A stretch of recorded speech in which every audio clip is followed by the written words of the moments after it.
You're free of indenture. That's more than I can say. And you have your weaving. That is a fair trade. It is. I have work enough to wear my fingers to the bone and make me go cock-eyed.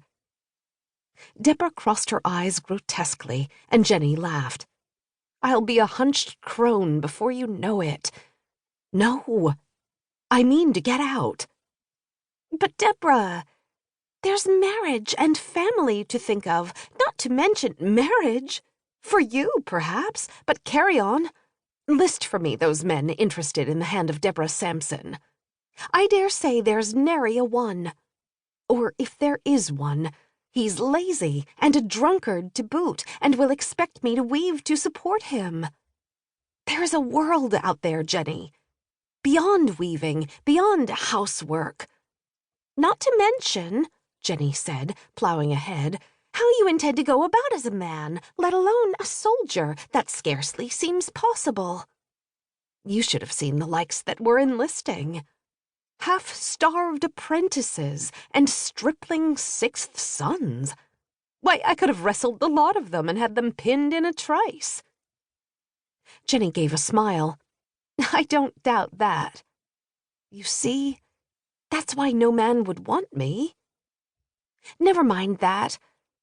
Tell me, what was it like? Oh, wonder. I felt like I could go anywhere. No one to chide me, to herd me back to my proper sphere. I might have done anything I felt like, and no one would have said a word against me. Wouldn't that have been a welcome change? Another gust of cold air rushed in, and Deborah bent to her weaving, in case the wind heralded the arrival of Ezekiel, the woolens merchant who had engaged her services this spring. Standing, Jenny put on her cloak and hugged the bundle of clothing to her chest. I should be off. Mrs. Leonard will be wondering where I am. Will you come by tonight and tell me more? I will try. Thank you so much, Jenny. I hope I didn't cause you any trouble with the master's clothes. Not at all. He did gripe about misplaced shoes, but the shirt was buried at the bottom of the young master's trunk. Jenny fell silent as a voice from the tavern intruded. Deborah Sampson? Why, yes, she is weaving on our loom. Both women turned as the serving girl let in two men. One, wearing an old-style horsehair wig, Deborah recognized as Israel Wood, the lawyer whose rooms were used by the recruiting agent the previous night. Deborah rose as Mr. Wood's eyes flicked between her and Jenny. Miss Sampson? Yes, sir, Deborah said. He nodded and turned to Jenny. And you are? Jenny Newcomb. I serve the Leonards. Best you go serve them, then, and not idle about in a tavern. Yes, sir.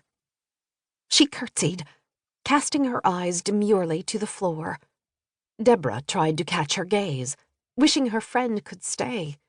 But Jenny dashed out the door, leaving Deborah standing stock still, feeling like a cow that has been clouted over the head before slaughter, her legs weak beneath her. Miss Sampson, Mr. Wood said once Jenny had departed, let me see your hand. Sir, Panic pinched her voice higher, and she had reason enough to think this a good thing, for she sounded less like the man she had impersonated the night before. Your hand.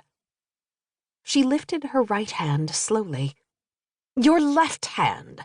The one you write with, Miss Sampson. He grabbed her arm, took her forefinger, the one marked by a long scar, and pushed at it, trying to bend it toward her palm. It would not move. Just as Mrs. Holbrook said. She noted your finger wouldn't bend when you signed the recruitment papers last night. Sir, I don't understand, said Deborah. She knew Mrs. Holbrook, but she hadn't seen the woman last night. It was as though she were a candle wick being dipped into tallow. Such a cloying heat rose through her. Fear, shame, anger. Israel Wood narrowed his eyes. I won't stand here to explain. I will take a deposition in my office. You do well to bring the bounty with you. It is best, I think, if we accompany...